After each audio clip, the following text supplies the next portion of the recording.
Hey guys, so welcome back to my trading decks. I got the Legendary Dragon decks, which is fantastic, and of course, as the odds usually go, even though I could plan ahead for what cards I was going to get, I knew quite a lot of them I didn't actually need. It was just a matter of a lot of the more expensive cards and everything being within this, and then everything else I basically plan to trade out for other things I want. That doesn't go to say though that I'm just going to have, even though I do have one, a kind of a trading binder full of, kind of random things that are nice, but they don't really have quite enough of a fit. I mean, sometimes I'll just have multiple copies, or I'll have certain themes like even more extra Dark Magician stuff, now that I got this to kind of supplement whatever I was missing.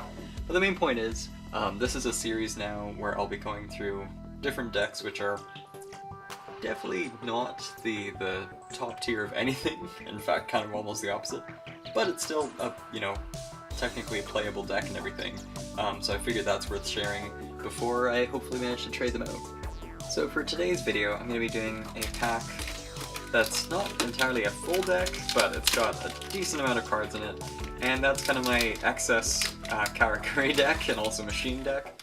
This is the Nanoshick Karakuri Ninja.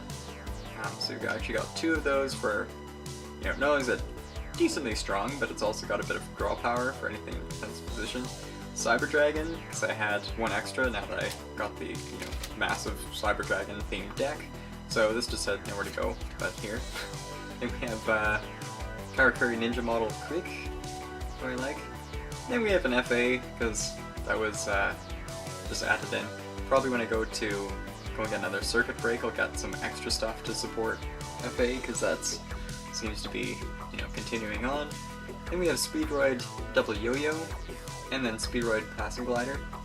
Now, I think I have one more Speedroid in here, but again, this is slightly more machine and like a few random Earth types and things like that.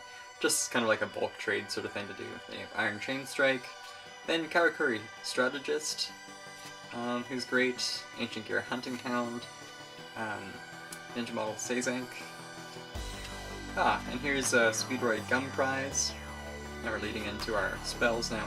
With Showdown Castle, it's good, it's just the fact that I didn't usually have my strategy involving like, changing battle positions for things all the time. I'm usually playing against people who have a lot of dragons and things like that with like high attack and defense, so I wouldn't really benefit from this as much as other players might be able to. I actually have the limiter removal from the Cyber Dragon deck, just because there's way better things I could fit into here, but this is good as like a general card to play.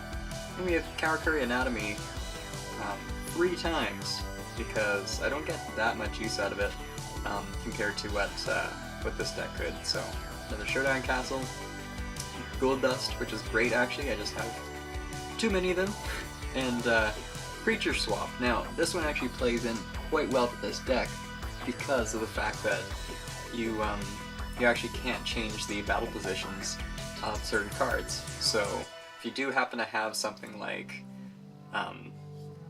or at least this turn, which is kind of a problem. I wish this was a quick play card, but in any case it'd be nice to, have like a really weak Karakuri monster that if you're really kind of stuck with it, you can just swap it out with that, and not only that, but they can't change to defense position if their positions can't be changed, so that's kind of handy to have. Like once you've, popped the effect of Sazank or something like that, you just switch it around and it's somebody else's problem basically. Then I have Spike Shield with Chain. Now, this is actually really strong for me at the time, but I've kind of since outgrown it.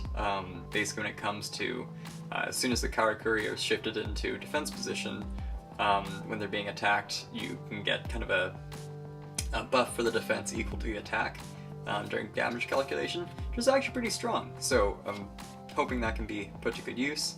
Then Inverse Universe, in case there's, again, things that are much higher in defense than attack, just like a nice way to flip that around.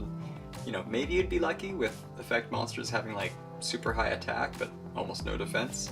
Then Zero Gravity, just more changing battle positions.